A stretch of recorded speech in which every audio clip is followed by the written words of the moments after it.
My name is Nicholas Benish. I'm the Representative Director, head of the Board Director Training Institute of Japan.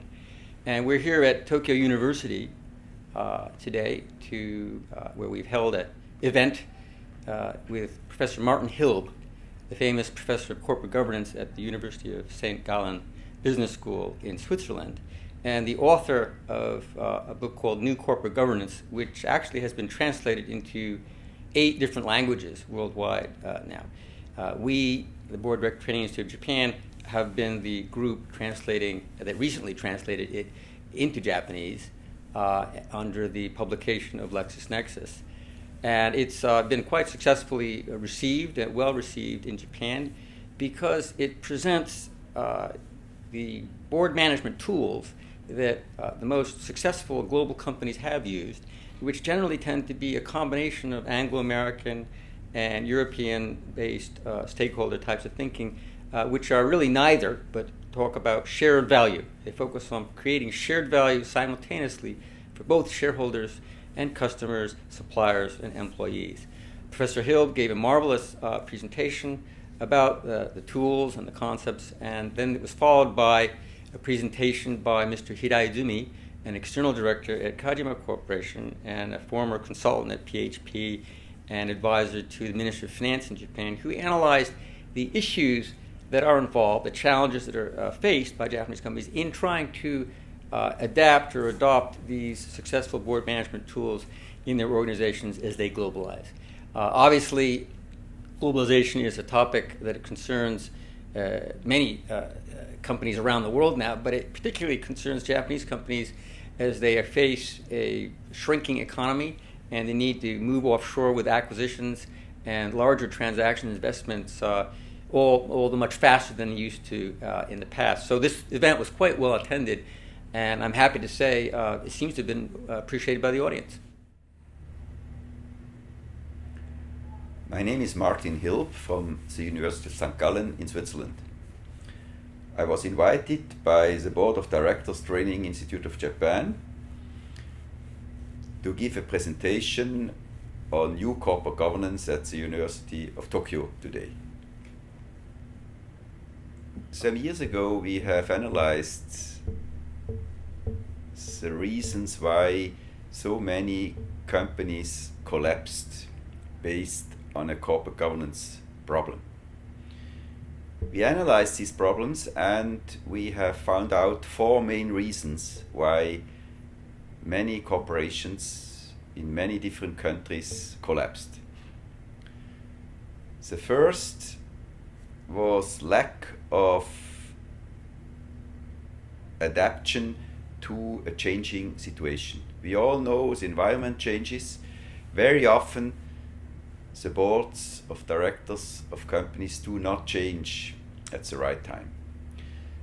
The second problem we found out is that there are many boards of directors lack direction on the board level. The third problem area,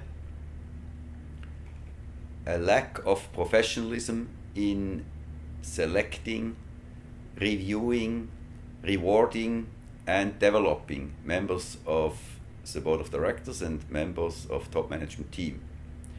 And last but not least, very often a lack of strategic monitoring and integrated risk management on the board level.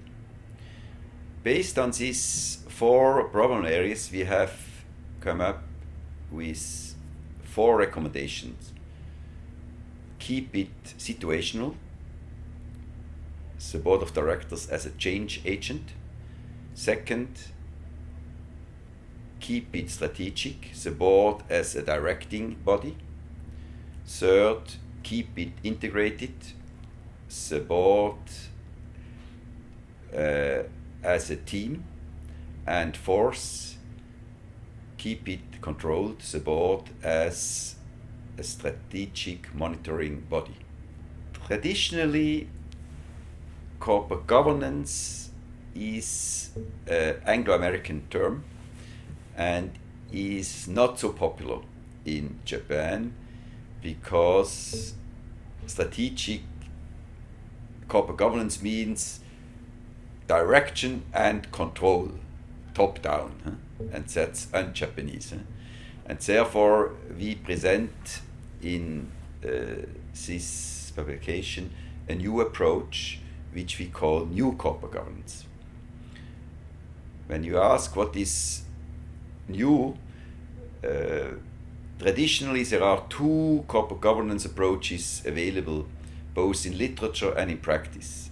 There is the Anglo-American shareholder maximization approach, and there is the stakeholder approach, which you find also in some other countries.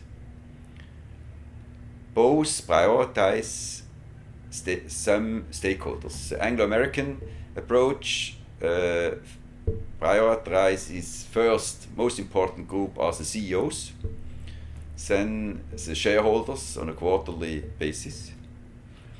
The stakeholder approach very often prioritizes other stakeholders, for example, employees or creditors, but does not consider shareholders as an important group. When we analyze the most successful companies internationally, we came out with two groups. One group of successful companies were some family companies where familyness was a competitive advantage. The other group were transnational companies who also didn't follow the quarterly activity approach and did not follow the shareholder approach. Both of these groups belong to the most successful organizations worldwide, and they have one thing in common: they follow the shared value approach. This means they try to add simultaneous value to customers, employees, shareholders, and society in all activities they do. That is, in a way, the art of new corporate governance, to direct and control companies in a sustainable way.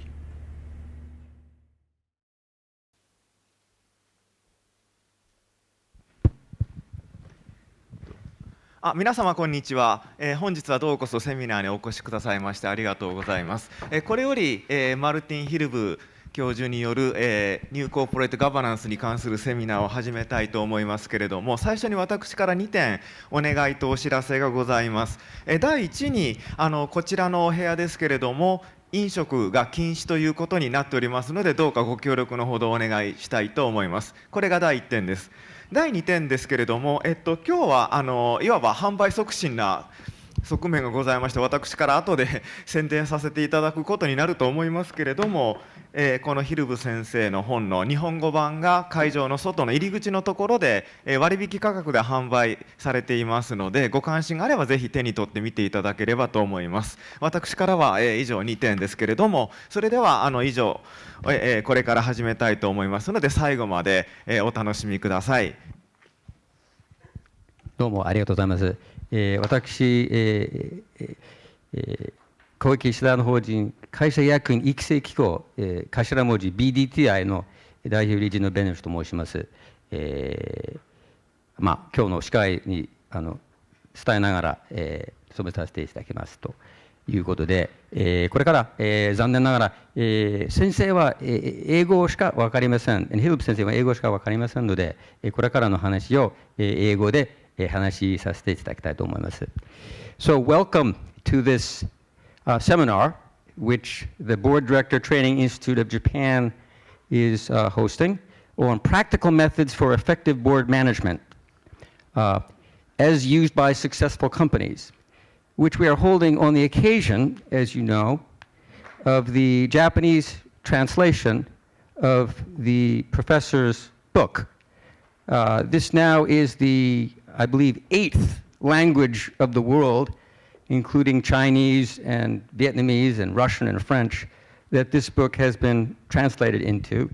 And so it really has become a global or globally accepted book.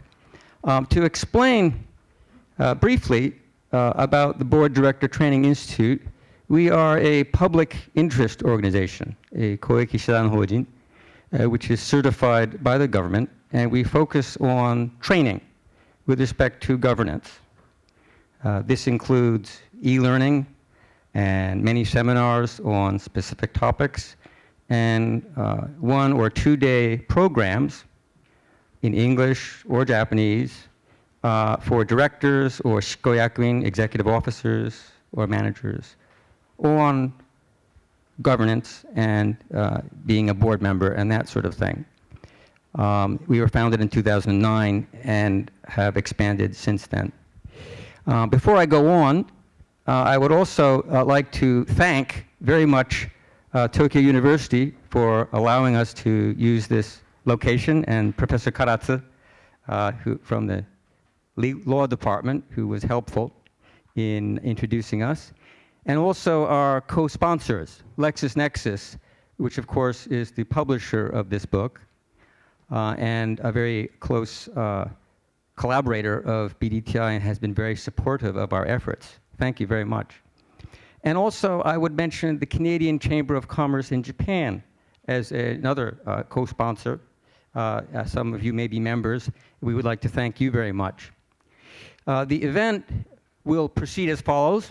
Mr. Hilb, Professor Hilb, will give his presentation, followed by Mr. Hiraizumi's presentation, and then we will have a break. And after the break, we will come back for a vigorous panel discussion, which I hope you will enjoy. To introduce Professor Hilb, I could go on for a long time because he is so famous, but I think the best thing to say is that he is the respected professor of business administration and corporate governance at the University of St. Gallen Business School, an MBA program, which is very respected. He received the International Academy's Quality Award for Corporate Governance, the Gold Award. He is also, at the same time, a member of the board of Governors of the University of Lucerne in Switzerland. He sits as president of the Institute for Business Ethics, and he is, most of all, the founder of the IFPM Center for Corporate Governance at the University of St. Gallen. He has consulted with many, many companies around the world to result in the findings that he has described in his book, and he will now present to you many of those findings, particularly those which may be pertinent for Japanese companies as they globalize. May I introduce Professor Hilb.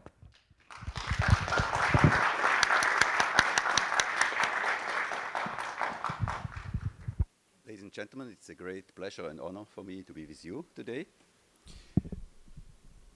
The traditional term of corporate governance is quite unfamiliar to Japan, because corporate governance means top-down direction and control, and this is, in a way, not the way Japanese companies are managed. Therefore, I would like to introduce to you a new approach, which we call new corporate governance, which tries to combine the strengths of the traditional approach with new approaches internationally.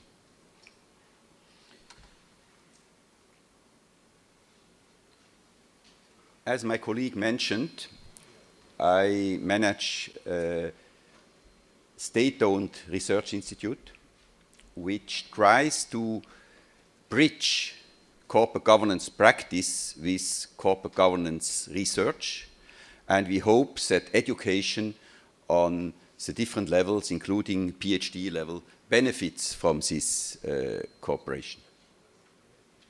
We have our own doctoral program in corporate governance. At the moment, 21 doctoral students from 18 countries, all concentrating in the area of corporate governance. Now, we all know that there were a lot of corporate governance scandals around the world. There is almost no country I know there wasn't a big corporate governance scandal. We have analyzed the main problems of these scandals, and we found out 4 main problems in current corporate governance. First, very often there is a lack of adaptation to a particular situation. The environment is changing, companies are changing, but very often governance doesn't change. So we need a change at the right time. Second, very often there is a lack of strategic direction on the board level. Third, very often there is a lack of professionalism regarding the selection, review, remuneration, and succession planning of members of the board of directors and members of top management team.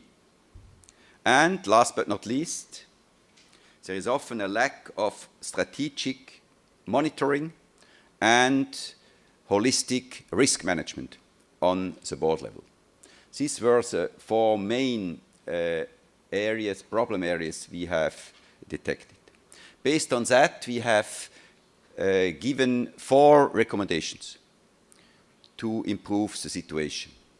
First, keep it situational, the board as a change agent. Second, keep it strategic, the board as a direction body. Third, keep it integrated, the board responsible for the nomination, review, reward, and succession planning of top management teams and the board. And last but not least, keep it controlled, the board as a controlling body, a monitoring body.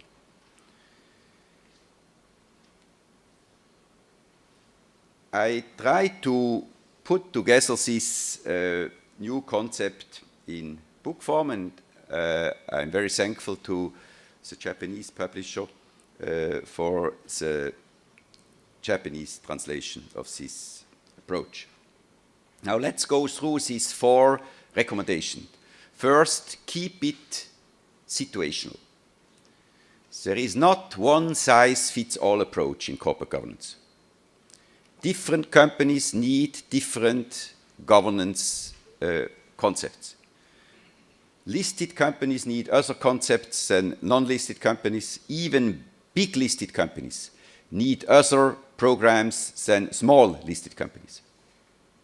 Public companies need other programs than family companies. Different industries need different recommendations. Banks need other tools than hospitals, for example. And in different countries, we all know we need different programs. One thing which is striking is that internationally, very often in most cases, the corporate governance system is similar to the national governance system. For example, in America, the president is very powerful. He is both president and prime minister. And most heads of American listed companies are both chairman of the board and CEOs. So a very important function on both sides. Give another example, Germany. Germany, you have a president, you have a chancellor, you have a Bundestag, 3 different levels, and also corporate governance is quite separated. It's not allowed for a member of the management team to sit on the board of directors. So you see the national governance system in most cases corresponds to the corporate governance system. What does this mean? Just to mention a small thing, that's the German version. You find in very few countries worldwide. In Holland, in Asia, you find it in Indonesia, based on the Dutch program. That's a very rare system where it's not allowed for a member of the top management team to be on the board of directors. This system has some advantages, but also a lot of disadvantages, and therefore it's not an ideal system for governance. The other system, as I mentioned, is the American system, where many American companies are managed by a chairman who is at the same time CEO. America is one of the few countries worldwide who follows this system. Also, this system has some advantages. You can act very quickly. If you want to buy a company, you have only to speak with yourself. You can act very fast. But it has also problems. You know, it's a good system if you have an exemplary head at the top, somebody with a cool head, a warm heart, and working hands. If you have an ideal and exemplary person at the top, it's ideal. But if you have a mafiosi at the top, it's a catastrophe. So a big risk. A third system you find in many areas of the world. You find in the Middle East, for example. You find it in China. You find it in Vietnam. And you find it also in part in Japan, where you have top management team and you have a minority of independent board members. And separately, you have a separate body. It's called Board of Company Auditors, or it might be called in the Middle East Board of Imams, and in Vietnam it's called Supervisory Board. So it's different names, but this is I call this a triad board system. You find it in some areas of the world.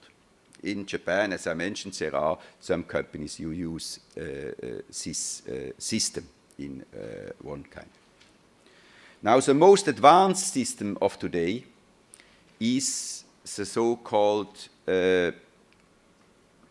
system where the CEO is on the board of directors, but most other members of the board, including the chairperson, is independent.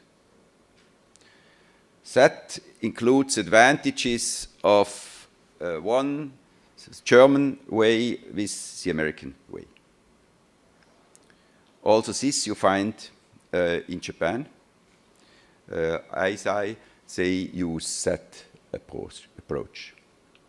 It has a lot of benefits because it really allows to direct and control the company in an effective way. The CEO is member of the board and member of the team. He also is responsible for the decisions, and the information gets on the table, because this is key for a board, that all the information gets on the table. This system is only a good thing if you add a so-called privatissimo. In the board where I am chairperson, we have introduced this. This means before the official board meeting, you have an informal breakfast meeting where all the members of the board, all the independent members of the board participate to discuss things where there is a conflict of interest if the CEO is there. For example, if he discusses his salary, for example, he should not be on the table. So that's the so-called privatissimo. It really adds, that's the only negative point, and with privatissimo you can overcome this negative point.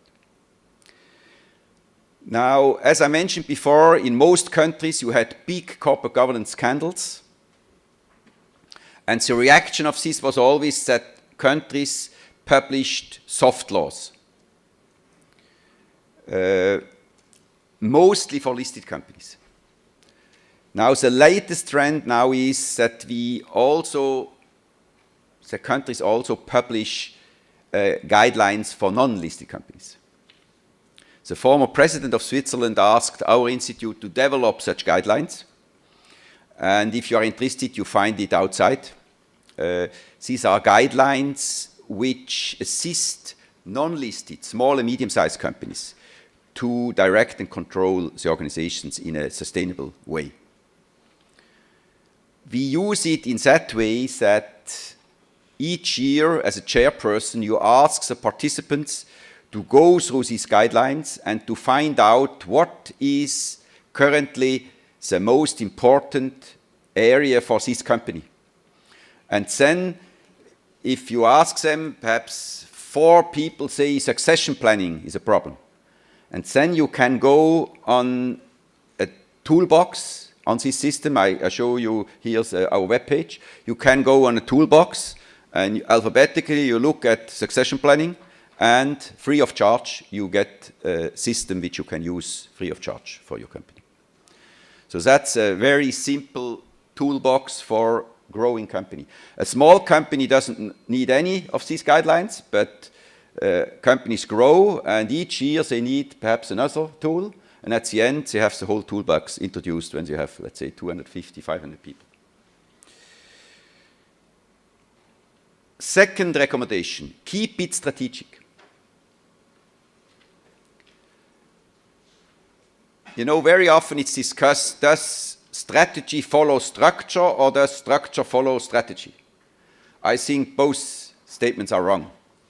We strongly believe that both strategy and structure always follow people. Therefore, the most important success factor of an organization is who is at the top of an organization. Do you have human entrepreneurs at the top with a cool head, a warm heart, and working hands? Not the opposite. Not the cool heart, a hot head, and active knives, not the mafiosi. You need exemplary people at the top. That's the most important success factor. Why? Because only such a team can create a culture of trust. And we all know a culture of trust is essential to out-innovate your competition. So Japan is very well known for great innovation, and one reason is that you have a lot of such human entrepreneurs. In addition, we need effective structure, and above all, we need, and that's the most important thing, the right values. Our approach, you will see it later, does not only add value to shareholders. Our approach tries to add simultaneously to our customers, to our employees, to our shareholders, and to society. That's the art of directing and controlling an organization. Now let's go quickly through these four elements. Now this is a board which existed 10 years ago. And many boards of directors of big Asian, American, European companies looked like that 10 years ago, before the many scandals took place. This is just one example. It's an American company which does no more exist. When you look at the board, what comes in mind to you as a first impression? Too big, huh? How can you manage a team of 20 people? What else comes in mind? Only one female, probably the corporate secretary. Huh? And what comes also in mind, and this typical example, all these people are Americans, white Americans men, all CEOs, and worst, all friends of the chairman who has selected them. So all are the same. Now this company collapsed. It's no more existing, because if you have 20 people who are all the same, why do you need 20? One is enough. If all are the same, you don't need 20. And an American sociologist, Peter Senge, said it in a very nice way. How can a team of committed board members with individual IQs of above 120 have a collective IQ of 60? Now here you see the reason why so many companies collapsed. That's one of the main reasons. For this, we have developed a very simple system. I have developed this together with a colleague of our institute. It's somebody who had a motorcycle accident when he was 18, and since this time he's blind, he can't move very well and he can't speak very well. But he's brilliant is his mind, cool head, warm heart. He wrote with me a master thesis and then a doctoral thesis, and is now heading our diversity center in our institute. And we developed together this Optima, Diversity Optima. You find it also on the web page. You can do it yourself there. Huh? You find here the indications where you find it. This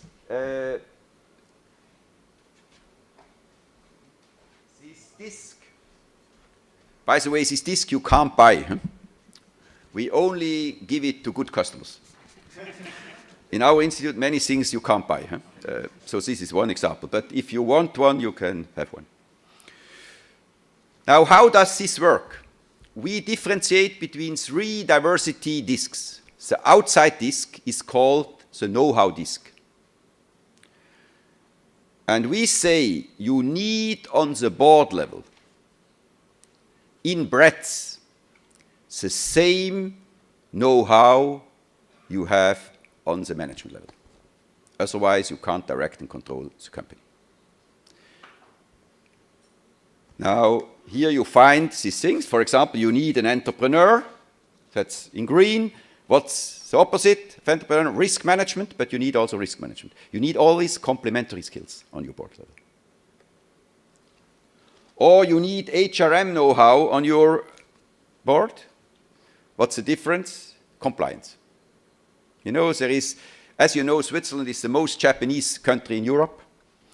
We are the most unlegalistic country. We always say whenever you need a lawyer, you have failed in human relations. So a typical human resource expert, he doesn't like so much law, huh? But you need compliance on your board. Huh? So you need both. Huh?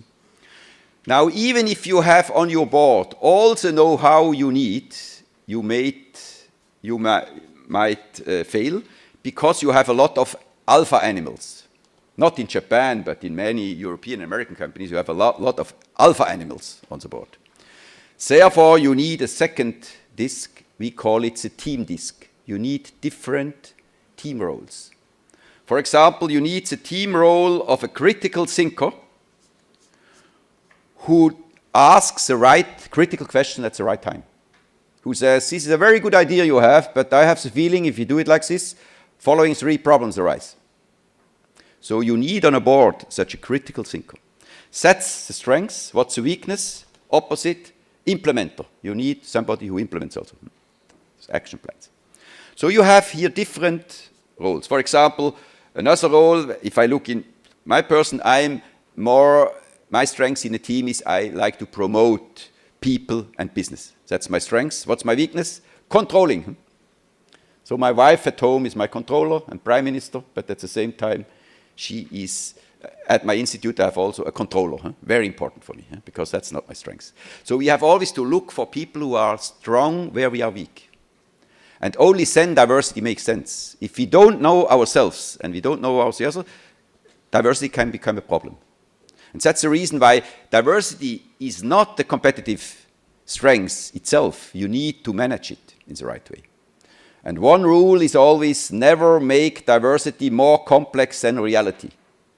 If you only operate in Japan, you don't need an American on your board. But if you work in the States, it's not a bad idea to have somebody on your board who has experience with success record in the United States. Otherwise, the risk of problems can arise. Then you have the third tool, that's the traditional diversity. You know, and gender, nationality, age, different things. And here, what we say, we have to ask ourselves, what is our most important social data? Because for me, it's not that I'm a man or that I'm a Swiss. My most important social data is I'm old. But we call ourselves nicer. We call ourselves VEP, V-E-P, very experienced person. So my strength is I have a lot of experience. I worked in more than 60 countries. So I have a lot of experience. And I like to work together with young people who have talents I don't have. And together we work very effectively. So this is diversity in a way. Now, how does this look in practice? Now, wherever I am on the board, we have introduced this system, and I assist a lot of companies to do that. I show you how we do it. First, we ask the question, how many members should we have on our board? In this case, that's a medium-sized company, we need only 5 members on the board. And we need a corporate secretary. We need always a chairperson and a vice chairperson and a corporate secretary who is not a member of the board, who is in most cases a lawyer at the same time. Then we ask ourselves, what is the know-how we need? on the left-hand side. What is the know-how we need? And we always say you need the same know-how than you have on the management team. This means you look at the organization chart and you see, aha, we have 2 divisions, product divisions, we have 3 functions, and we have 2 regional areas. So you need from each of these people who have experience with success record, so to be able to direct and control the organization. So on the left hand, you have the know-how you need, and then you have the team roles you need for such a company, and then you combine it, and like that, you need only 5 people. So that is a way we do it. We can, if you have questions about that, we can do that later. So in Japan, for example, you have, as an example, ASI, they have a majority of independent board members.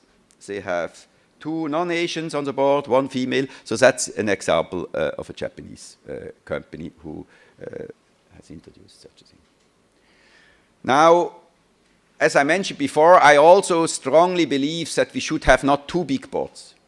So our guidelines are for some countries that you say small companies need only 3 members, medium-sized 5, and big companies only 7. Why do we mean 7? Because 7 is the maximum you can operate as a team in an effective way. A round table with 7 members is the biggest number where you can work effectively. And that's the reason why we introduce, even in big companies, only 7 members. And this means we only introduce 2 committees, not 3.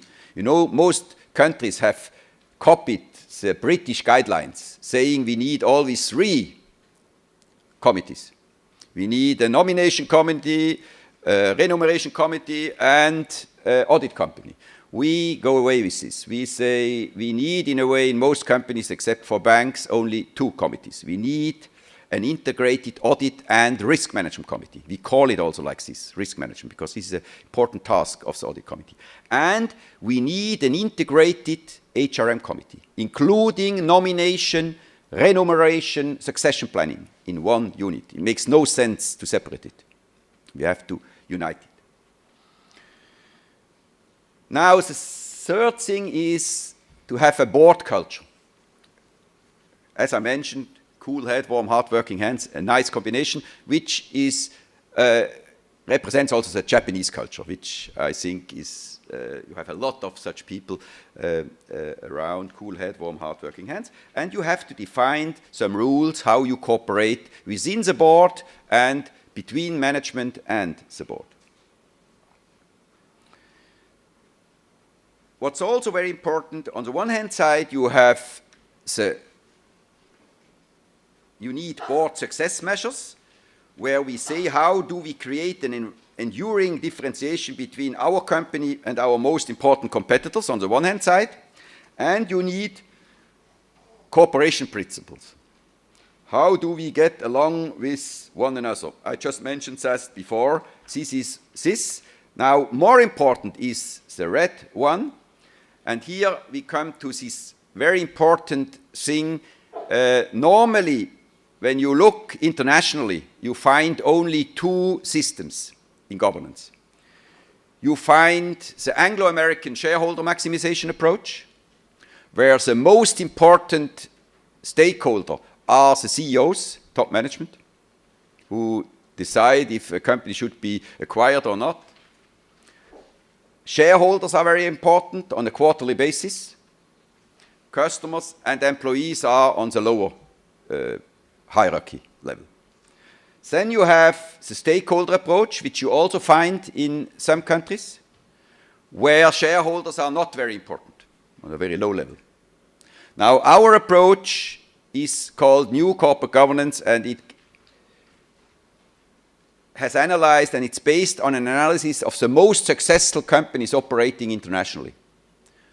We have analyzed them, and we found out that the most successful companies internationally are companies who follow a shared value approach. They try to add always simultaneous value to the customers, the shareholders, the employees, and society. That's the art of directing and controlling a company internationally in an effective way. when you ask which companies, internationally it's very interesting. There are two types of companies who belong to the most successful internationally. First, family companies, where familyness is a competitive advantage. Not all family companies are successful, but family companies where familyness is a competitive advantage belong to the most successful organizations worldwide. When you look at them, for example, Hilti or other companies, they all follow the shared value approach. The second type of such successful companies are local companies or transnational companies. The biggest transnational company of the world is Nestlé, a Swiss company with 350,000 employees worldwide, and they don't publish quarterly. Despite the fact they are listed, they don't publish results on a quarterly basis. And they don't follow the shareholder maximization approach. They follow the shared value approach.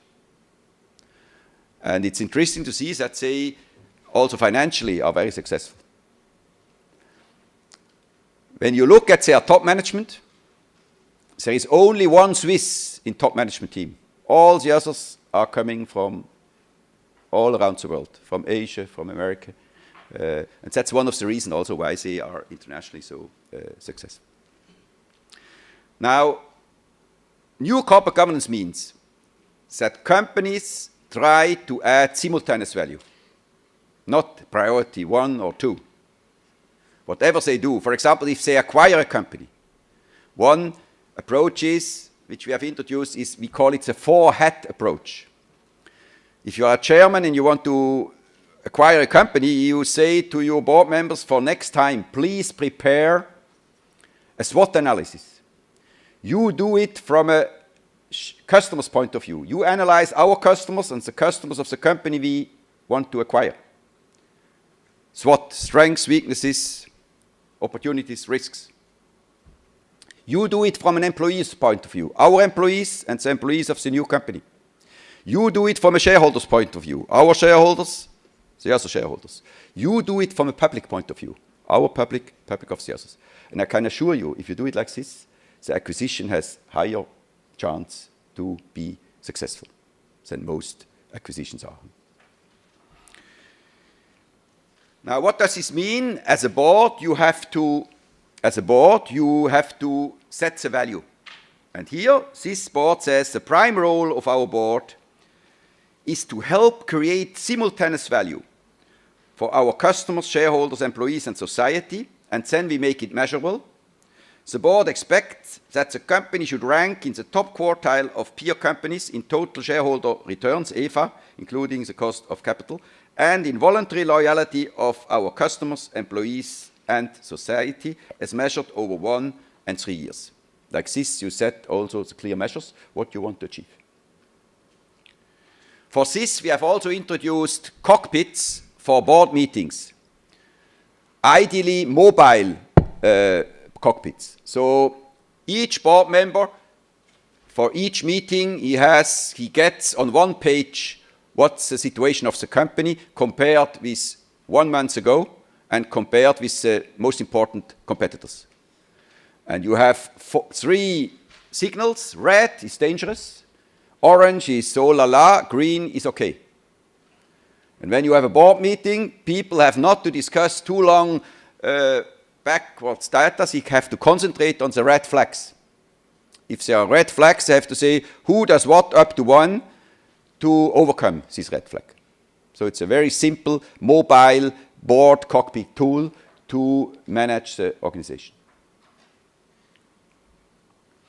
Now, what is very important is how should the roles be distributed between board of director and management.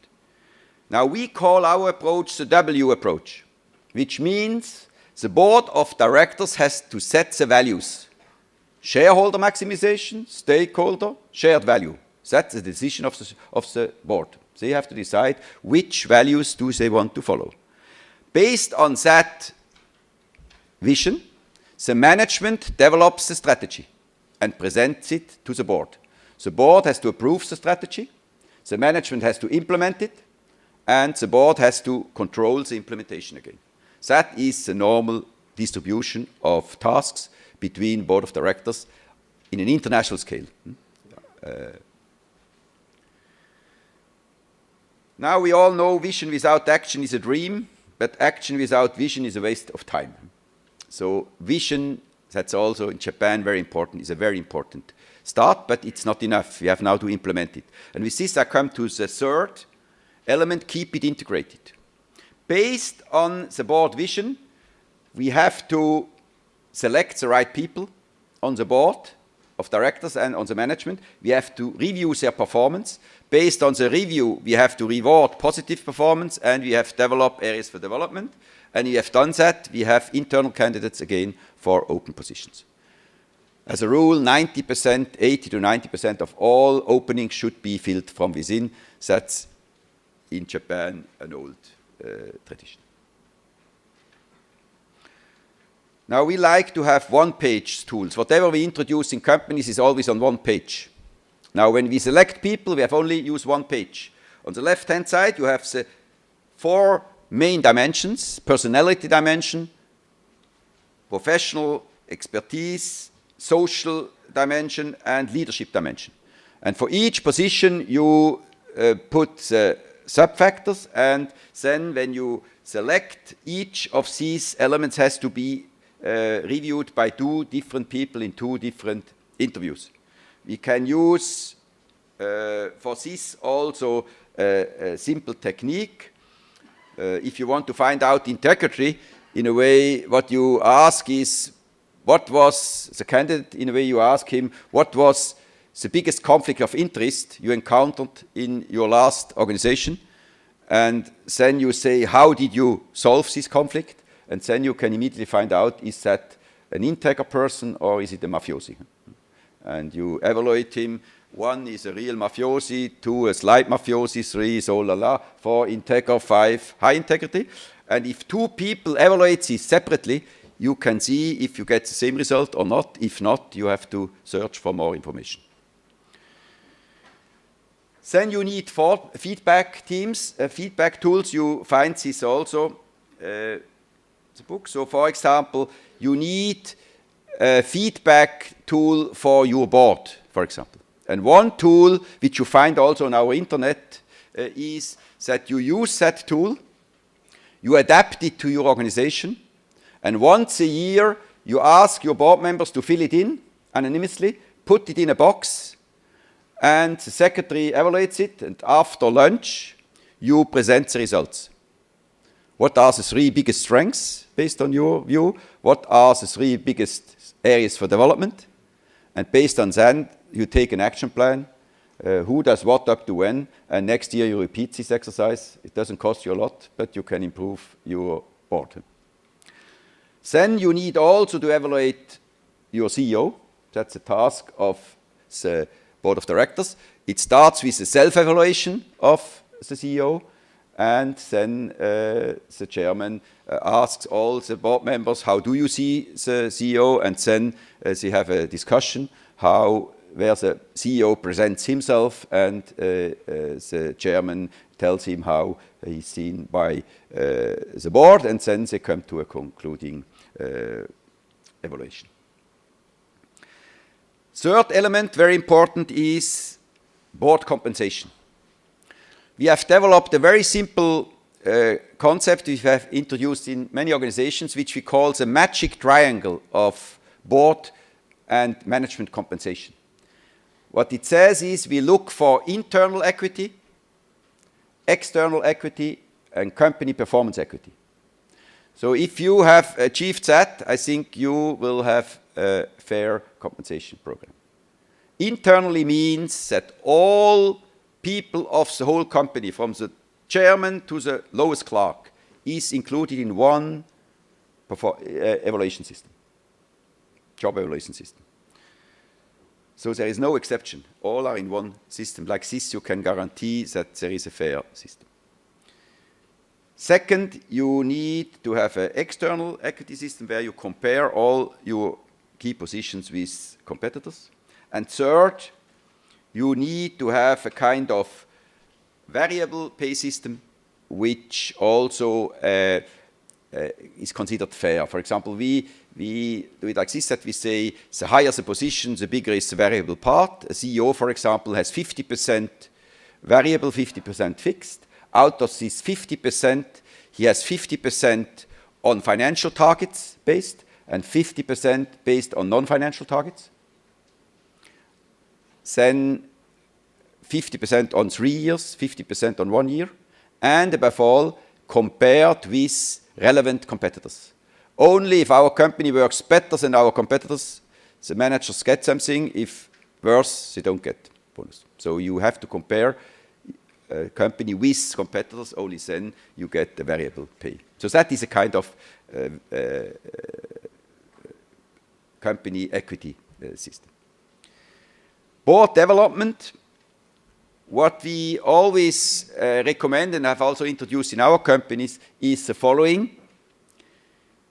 When we find out what's weak on our board, for example, risk management is a problem, then what we do, we invite a best practice, a chairman who has introduced the best practice risk management system in this country to the board.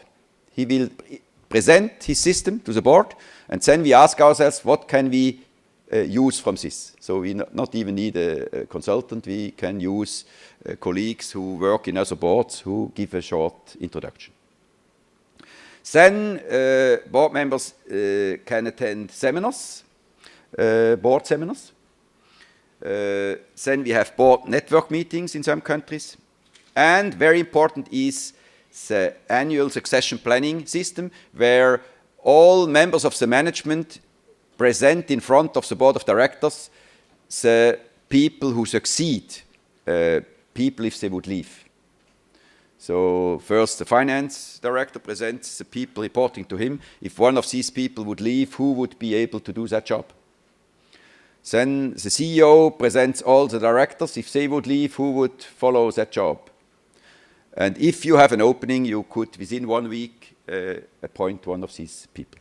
So you really use your internal resources very well. That's, you know, these plans, that's nothing new for you. Keep it controlled, the last point. This is also a key task of a board of directors. We don't go into it, you know, most of these tasks. What's very important also is that when we operate worldwide, that we operate both legally and ethically in a right way. Huh? So that's in a way both ethical and legal compliance, very important. Auditing, I also have not to go into it. Risk management, you know all. I think we have not to take this. It's very important for the board to have regularly meetings on which are our biggest risks and what actions do we do to overcome them. Also communication, what's there very important, that we have an overlapping board system where we inform bottom up, top down in a network-based way. Another thing is, how do we get the feedback? And that's very important. We have developed 2 tools to develop feedbacks. One is a card system, which we call the standardized card system. For example, we use that for different areas, for employees, for customers, for shareholders, and for public.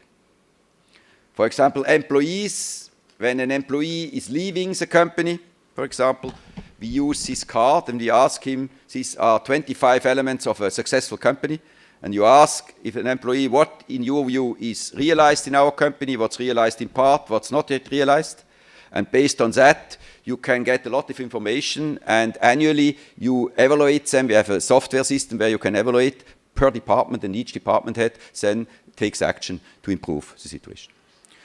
Beside of that, we have also developed for all these stakeholders simple questionnaire, one-page questionnaires. For example, this is the questionnaire how management evaluates itself and how management is evaluated by the board of directors and, in some companies, even by the employees. It's always a one-page form only, where they evaluate themselves. 5 is the ideal state of that company, and they immediately see how far is the current state away from future state. And based on that, actions are taken. What's very interesting is that very often we see ourselves better than we are seen by the others. In some countries. There are some other countries where people are modest, where they evaluate themselves less, but in many countries it's vice versa. Now, what we have introduced, and you find that also on our webpage, board audits. We conduct board audits, and different approaches. We have one form where you can do it free of charge. We use that for research to get a lot of information. We use that anonymously for research. But we do that also managed. So what you have different levels. You can ask the board to evaluate itself. Then you can ask, for example, the management to evaluate the board, and you can ask the main shareholders to evaluate the board. And based on that, you take actions. I show you just an example. This is a form, very simple form, which you have to adapt to your company. Then we present first the importance. How important are these factors for these board members? We have 3 categories. How do the main shareholders view the board? How does the board view itself? And how is the board seen by top management? How important are factors?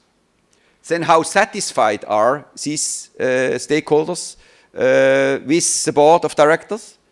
And third, what you do, you take importance minus satisfaction, and you get the deficit. And here you see the biggest deficit. The bigger the deficit, the more important there is a need for improvement. And based on that, you develop an action plan on an annual basis. Who does what up to when, and after 1 year, you repeat this. Now with this, I come to the conclusion. There are different levels internationally of boards. The lowest level you find in companies who end in a scandal or collapse. I started with this photo. Now, many of these companies have so-called prestigious boards. They do neither control nor direct the company. After the scandals, very often countries introduce controlling tools and recommendations for auditing and control. You find this level 2 also in many organizations. Family companies often introduce the 3rd level, which I call the entrepreneurial board, where they ask a board member to come in who has a lot of know-how in America, for example, and to assist this company to grow in America. But they don't want to know anything about controlling because it's their own money. They don't need control in that respect. Now, the highest level, and that is what we call new corporate governance, is that you need at the top a so-called directing and controlling team who acts also as a sparring partner to management and who respects management as the most important success factor of an organization. What does this mean? Board effectiveness means, and that's new corporate governance, that you try to add simultaneous value to our customers, our employees, our society, and our shareholders. That we try to be entrepreneurial, but also have checks and balances. It's a balance between legality and legitimacy. We have to behave in a legal and legitimate way wherever we are operating. We want to achieve short-term results, but at the same time also sustainable success. We want to learn from other countries, from other business sectors, from other companies, but at the same time we want to adapt it to our own company. We want to be transparent wherever it's necessary, but we want to also keep confidential the information which has to be kept confidential. We want to direct and control our organization, and, very important, a board should always keep its nose in and its hands out of operational management tasks. With this, I would like to finish my presentation. どうもありがとうございました。